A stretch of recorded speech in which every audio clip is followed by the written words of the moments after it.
What up, everybody? It's JB Finlay. It's Mitch Tischler. It's Beltway Football, an official emergency pod. We've kind of talked about where this thing could go if it goes nuclear, and this is the next nuclear step. I can't stress enough, it doesn't mean Terry's going to be traded. Everything I've heard is they're not going to entertain trading him. Myles Garrett requested a trade from Cleveland in February and re-signed in March. But this is bad. It's bad. It's bad. The big man is going to be pissed. I'm going to try to play it level-headed, and I turn the floor over to my friend.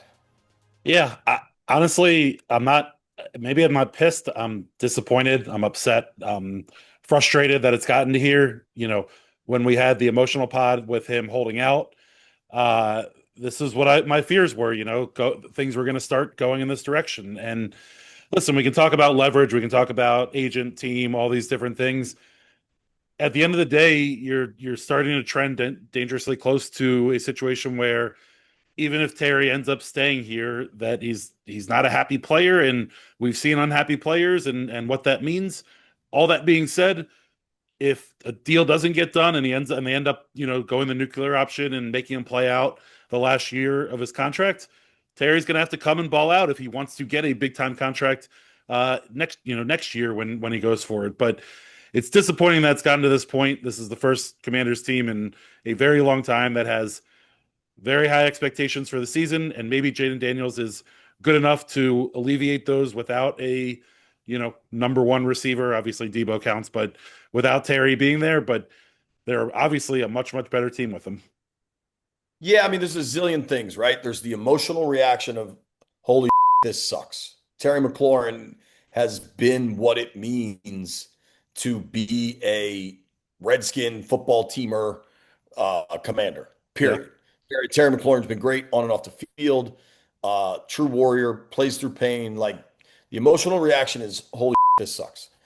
Then you turn to the football reaction of, okay, this isn't that abnormal in contract talks. Like, this stuff happens and Right. teams work it. Then there's the where does it go? And that's starting to get harder and harder to track. And I think you have to start to allow, like, I asked Terry at Eastern Motors, like, dude, we were singing Boys to Men in the studio. Like, is this the end of the road? And he said, no, but the clock's ticking. Um, are we closer to the end of the road? Has it come? Like, is he done? Is he like, no, F this. They're not treating me right. I sure as hell hope not. I don't think so. I think from a straight contractual standpoint, he's under contract. Now, is there this weird carve out of he's on the pup list and maybe that could mean IR, and then that counts as a year towards his contract if he doesn't play? At some point, that path gets super ugly if this ankle injury doesn't seem to be a real thing. Um, but that's one path of I'm not playing, I'm hurt, right? Yeah. Um, the problem with that path, though, big man, is okay. So then you don't play this season because you're hurt, and then maybe they tag you, maybe you get to free agency, but then you're 31 and didn't play last year. Does that, whatever that pile of guaranteed money looks like in free agency, does that look as big as whatever guaranteed pile of money exists right now? Then, there's the path of like trying to work out a trade. We're working out a trade right now, unless you get a player for player, and I don't know who the hell that is. Does that help you? Like, we see it every day on the practice field. Debo, Jalen Lane, Noah Brown look like they can help you in the pass game. And we don't know enough about Jalen Lane. And Noah Brown has a history of getting injured. And Debo's been up and down for a couple seasons. He looks great.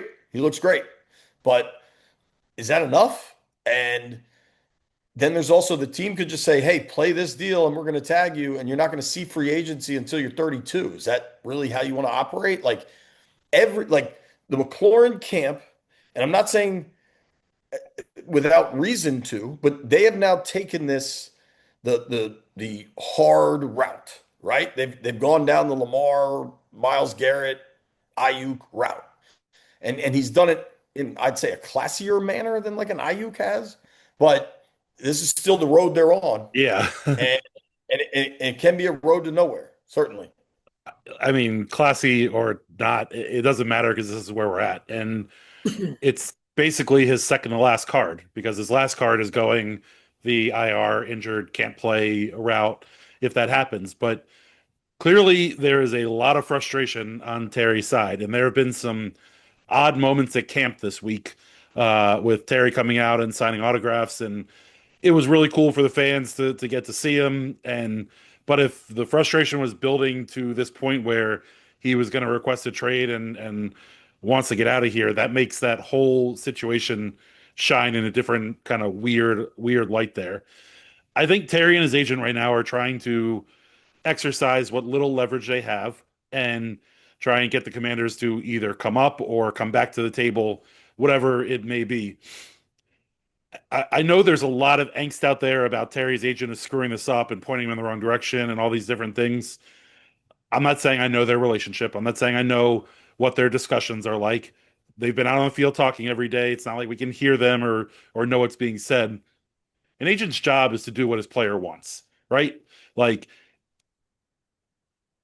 it's hard for me to believe that Terry is telling him, "Hey, I want to get a deal done," and he's like, "No, we're not doing this," type thing. And so, I'm starting to find myself starting to fall more on the team side of it. Now, that being said, I legit think Terry not being on the field is a difference in win total. Now, is it a difference in a playoff appearance or not? I don't know. Is it a difference in, you know, what they can do in the playoffs? There's a lot of questions there, but outside of Debo, who's been relatively stable as a receiver, you start looking at the rest of this receiver room, and Noah Brown is, been pretty consistently injured, and Jalen Lane is a rookie. You don't know what you're going to get out of him. Maybe he's great. He's looked good in camp, but it's hard to go into a season having real Super Bowl dreams and think of Jalen Lane as as having to rely on Jalen Lane to be that big of a guy. You go back to what the front office has said this offseason. When they first came in, they talked about wanting to build a long-term winner. Clearly, whatever Terry and his group are asking is, in their mind, prohibitory towards what they want to do down the line. And that's the only thing that could really explain, this impasse that they're at.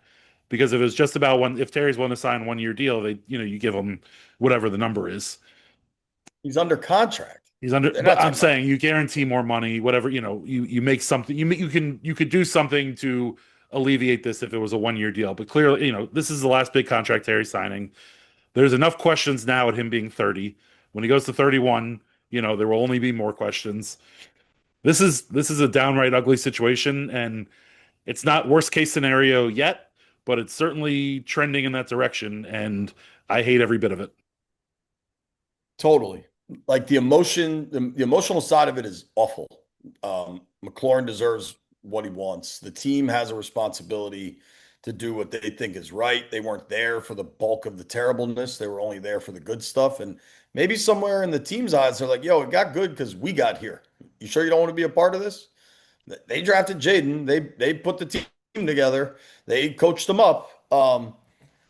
But yeah, dude, I mean, it's clearly terrible. One thing I find a little curious is the timing of the trade request. Like, you're playing what is probably your last card until an actual holdout on July 31st. Like, maybe you play that card August 10th. Like, let them go up to New England and maybe the starters don't really play, but those joint practices will get a real look at stuff. Like, dude, I, I mean, I hate to even suggest this. There could be an injury in the next 2 weeks. Like a million things could happen. And then to play this request now just seems early and maybe desperate or like I think we have to allow for the possibility that they're pissed off enough that they really want out. And it's not just a leverage play. I I don't know. My conversations are kind of all over the place depending on who you talk to. Um, right. It's not good. Like You talk about the emotional response, right? I mean, there's an emotional response for Terry as well. If this thing clearly has gotten to a point where he is he is extremely frustrated and willing to entertain the idea of leaving, if not if not actually demanding to leave. And I mean, it sucks. Like, there's not a whole lot of other ways to phrase it, and you know, maybe if you're the Commanders, you start entertaining it, see what's out there. I mean, You said it at the beginning, like the only thing that would really make sense for them is a player for player thing. Do you call up Cincinnati and see if there's a Trey Hendrickson deal to be had in some capacity? Otherwise, you Does really that there's help you where you need help though? they have to Trey get after the Hendrickson, pass rusher. I mean, yeah, it can help. yeah, of course Trey Hendrickson helps you, but Right. losing Taylor hurts. McLaurin's a great player. I just unless you're adding at the wideout position, and maybe you think there's more that will become available or whatever. Um, I just I don't think the team's trading him. Like I don't think so I either, just but don't see that as the path. I also didn't I think we'd ever get to this point. You said it I like didn't once he held out and then held in and then started signing the autographs. I didn't think this was impossible. We talked about it within the last couple pods. yeah, I mean, I think, and I'm sure the internet will correct me. I think I said like this does increase the possibility of like the trade request nuclear option. Um, Now the next step is if the team grants him permission, right? Which they don't have to do. And they can continue that we want Terry to be a commander a long time. I think you got to get off AAV and you got to get to total guarantees. And you slap like say they are at 24 and that's too low, but they'll guarantee 2 years of it. That's 48, and you slap another seven in guarantees on this year, and you're at 55. Like that can't get it done. You're McLaurin looking at look, I turned 44 in September. I feel 44, right? Like Terry turns 30 in September.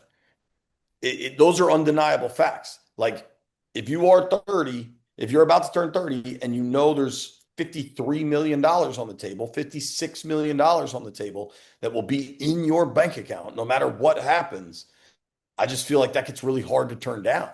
And if it's got to be 60 for you, is it like does it have to be 60 for you or is it like does the marketplace and where you rank in it matter so much that you want to I don't know. Like we're going to New England next week, and it's all we're going to be asked about because the Pats would move a lot, I think, to get him.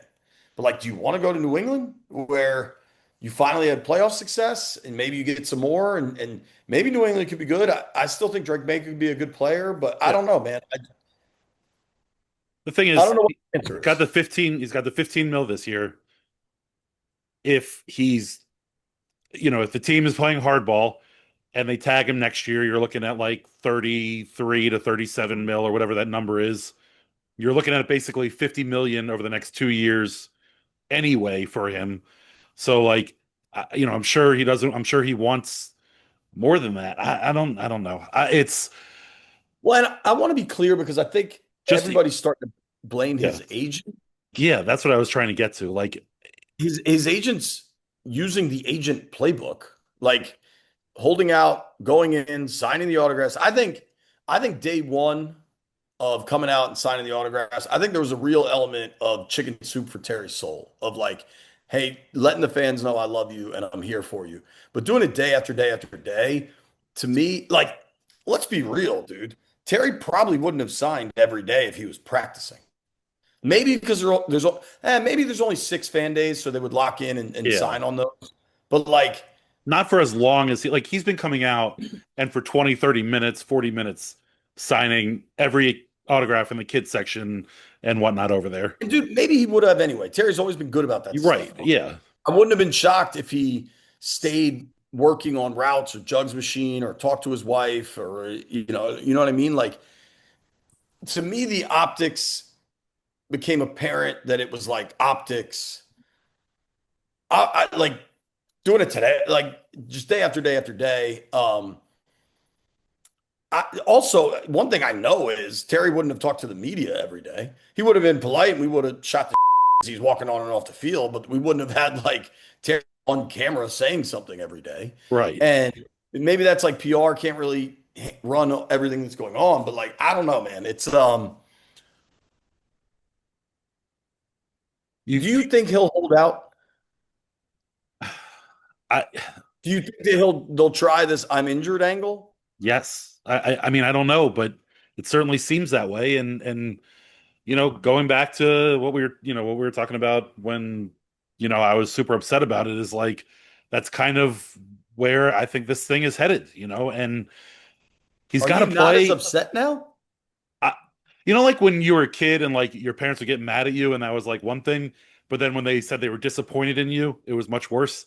I was upset about the situation, and now I'm just Yeah. disappointed that it's gotten to this point. And I'm almost starting to. It just happened, so I'm not like overly reacting to it, but I'm starting to get resigned to thinking about watching this team play without him, which is, at some point you got to turn the page and get ready for an NFL season. And the disappointment about Terry not playing is certainly partial to how good of a dude he is and what he's done when he's been here, but it's also that this is a better football team with him on the field, and I think it's a legit difference in what happens with these guys whether he plays or not. And if he doesn't, it just means that we got to get that we got to see Jaden step up that much more.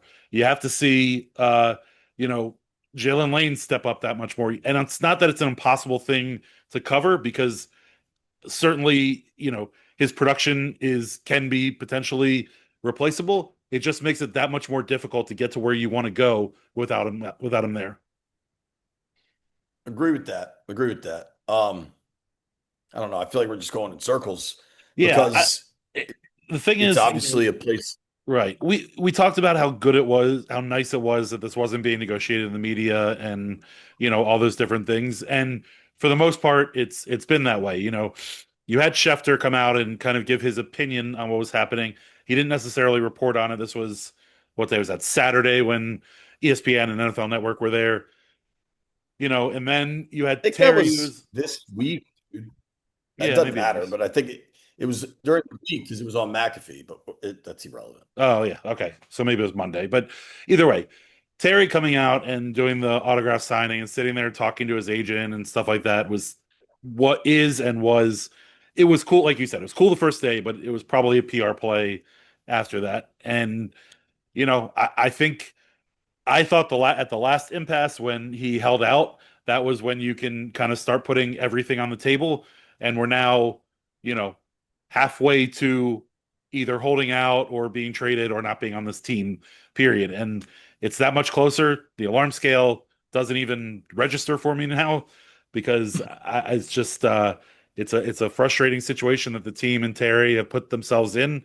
And it doesn't necessarily change my trust in what Adam Peters has built and is building, but certainly if things go nuclear and go south and the team doesn't quite perform to where it should, it will be a major it'll be a major, point that it'll create a lot of questions with how he's handling this team and how he's handling, Jaden, continued ascension and all those different things.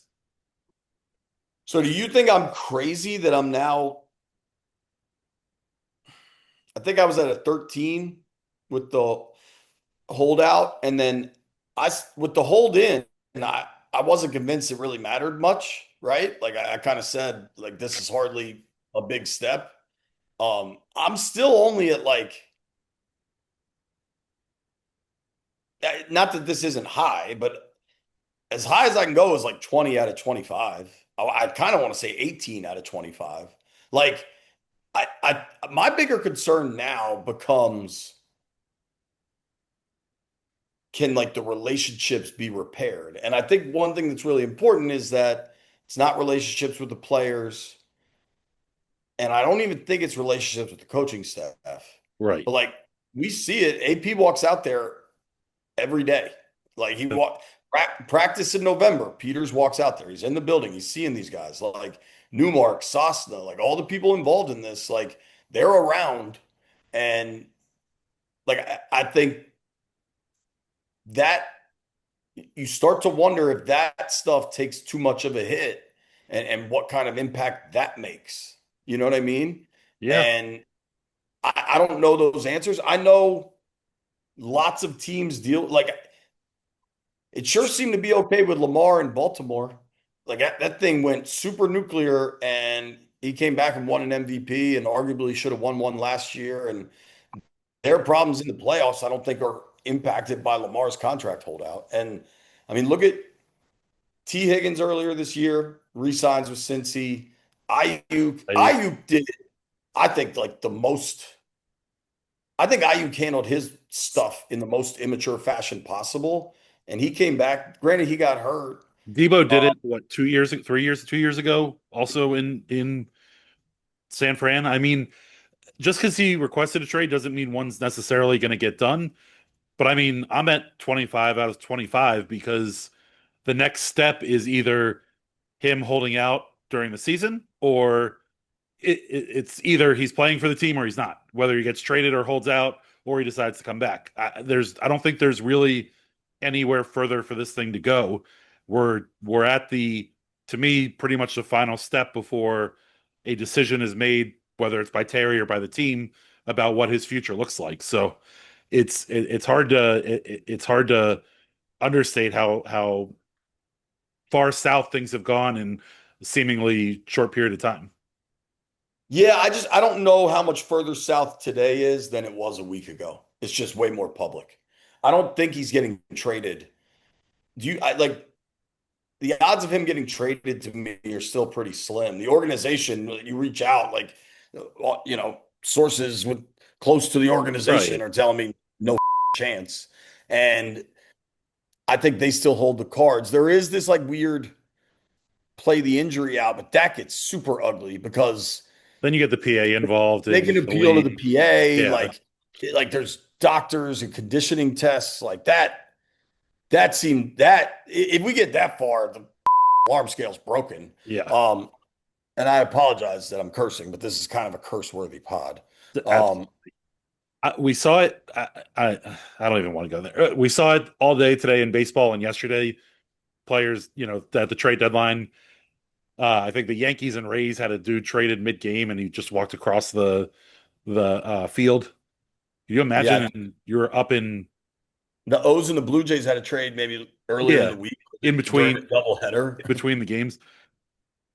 Would the Commanders entertain, or the Patriots slash Commanders entertain swapping Steph and picks or whatever, and some sort of draft capital for Terry, and that you get Steph Diggs for a season. What I don't know what Thumbs his deal is, down.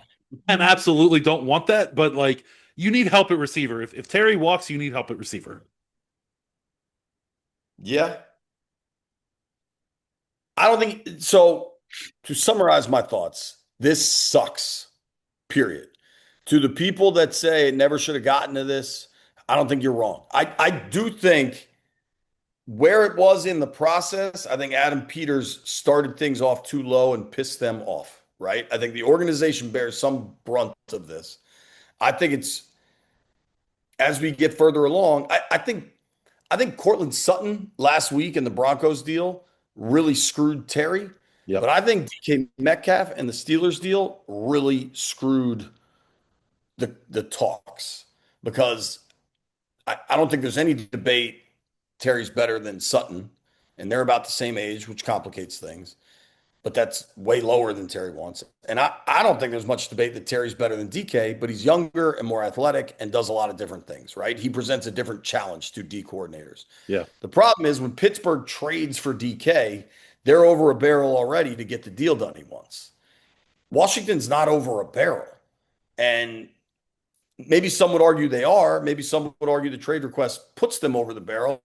I don't even know if I have the phrase right, over the barrel. Yeah. But I I think Washington is still like, man, it's July 31st, and we'll wait and see.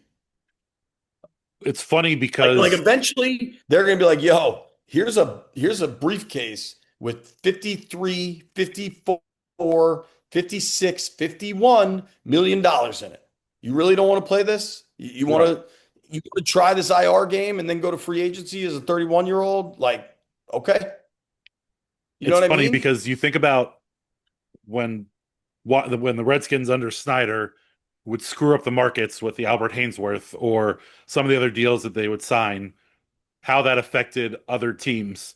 And you look at what the Steelers did this year, are doing this year, and it feels very reminiscent of a Dan Snyder Redskins team, overpaying a bunch of dudes, bringing in a lot of big personalities and stuff like that. Aaron Rodgers. But whether it works or doesn't work is kind of irrelevant. But they did the overpay the receiver to make sure they got the guy that they wanted to come in.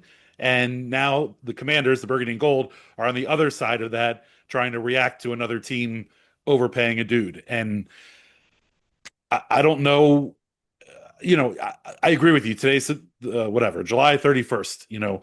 We have a month and 7 days until the first game, the first, real NFL, real game of the season. So like the team isn't necessarily pressed just because Terry made a request to do anything right now. However, the longer this thing goes, it's hard to imagine this thing doesn't, get more toxic and, Terry and his agent and everyone gets, more upset.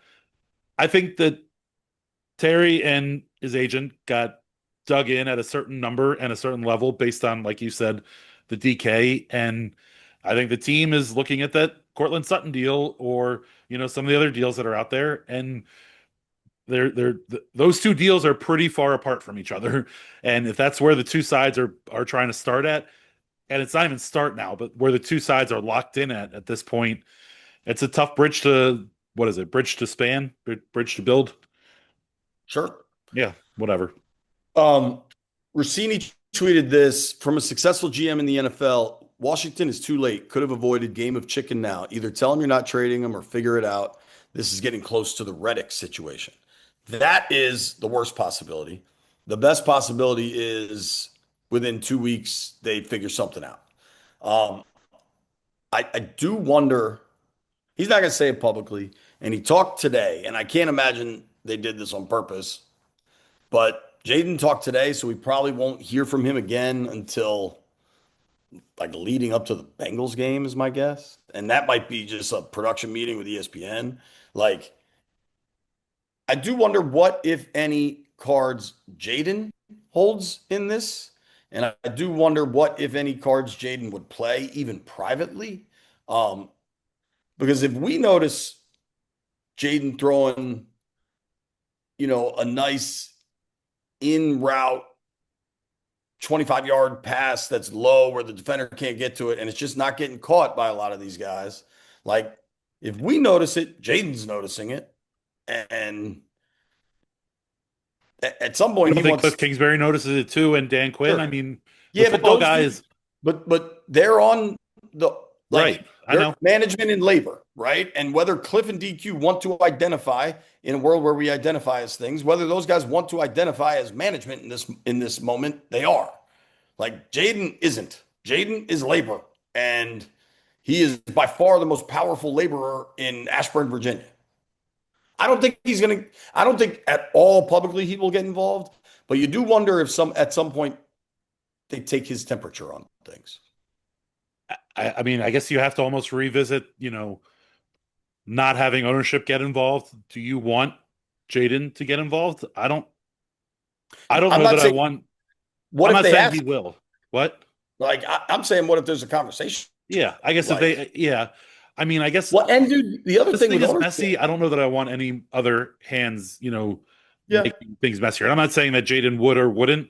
We know who Jaden is. We've seen, how Jaden is. But if they come and ask him, and he has to give an opinion, I guess it's interesting. Well, the other thing that I maybe is interesting. We're recording this Thursday night, 8:45. Um, and I can't stress enough that I don't think Terry has a lot of leverage here. You can request a trade. I can request a Range Rover. I love my Toyota, right? Um, ownership has probably been pretty freaking preoccupied by the DC Council and the stadium vote that's supposed to happen tomorrow, August 1st. And for Right. whatever reason, there's two votes. They vote in August and then they have to vote again, which I don't understand. But that's how they operate. And say tomorrow goes the way they want it to, and you and I want it to, and a lot of people Yeah. do, is it then like, all right, we've dealt with this.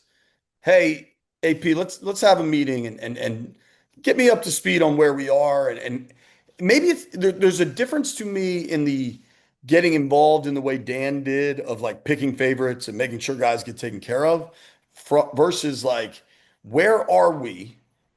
What is our path to getting this done? And what are the ramifications if we don't? And then it's just like, lay these cards out on the table and let me understand. And then maybe you don't even have to pick a path, but maybe you have a conversation and you can start to see things more clearly. Yeah. I mean, today Josh Harris was at practice for the first time this year. I'm sure part of it is him being in town for these the open town halls and the vote and whatnot. I don't think he's been going, right? Klaus has been going to everything. Yeah, but that doesn't mean that he wasn't in town to, you know, Sure. to debrief, just like you said, laying cards on the table for Terry. I'm sure stadium cards are also Yeah, yeah, being yeah. dealt. I, you know, we'll have to wait and see what we'll have to wait and see where this thing goes. But today was not a good day in Terryland or really Commanderland, if we're being honest. No, no, we can't pretend. We can't pretend. I don't think it's unforeseen. I'm not necessarily surprised, but it's not good. It's beyond not good. It's bad. I got to be honest. Maybe I'm being naive. I'm still surprised. I mean, I'm shocked. When I saw the news, I was shocked. I knew that was always on the table and something that could happen. Again, maybe I've just been far too optimistic all along, or at least from the beginning. But I didn't think that this is a plausible, a recognizable like next step in the angst and frustration, on Terry's side. And sure, it could all be a ploy to push this thing to the finish line. I hope that it is, but this is there isn't a whole lot left between, the team suiting up without number 17 on the field. And I'm worried about what the offense could look like or without him. I agree with you to a point. My only counter is you say there's not a whole lot in between. I would say there's 37 days, Yes. which is a lot. There's a lot of time, but they're at not there at the end of the staircase. We going up or down? Either way. I'll give you 2/3. Okay. Listen, all along you've been a little less angsty. I'm just trying to Right. view it like what I say with RFK is like we can't think about it in like, oh my God, there's not 80,000 parking spots to tailgate, right? But there's going to be bars and everybody's going to take freaking Uber and those driverless cars will be everywhere by 2030. Like we're so in the foxhole of, oh my God, it's Terry, which is appropriate because he's earned that. But like we got to try to expand the prism to the NFL's contracts. And this is a lot of times what guys have to do. Absolutely. I am maybe a prisoner of the moment in the realm of this season, because I think that there is a legit chance that this team can win a Super Bowl. And in my lifetime, post 1991, 92, I don't know that I've really felt like this team, and certainly not in the 17 years that I've covered this team, have I felt like that they've put a reasonable team on the field that could potentially go out and run the table. And I am a prisoner of that moment, because I think not having Terry changes that outcome, that outlook, potentially. I, I don't blame you for your viewpoint. I'm just going to try to take a broader viewpoint. Yeah. Yeah. All right. I think we're good. I think I poured a cocktail. I think you should too. I did as well. I think people listening should. This is a tough night. On a human level, I hate this for Terry McLaurin. Period. Yeah. Period. If you made it this far, hopefully JP owes you a contract. If you made it this far, pour yourself a cocktail. Yeah. Unless it's like first thing in the morning and you're listening, and then that'd be weird. Still, pour yourself a cocktail. Make it a mimosa. There you go. Don't drink it with B. Mitch. He hates dudes drinking mimosas.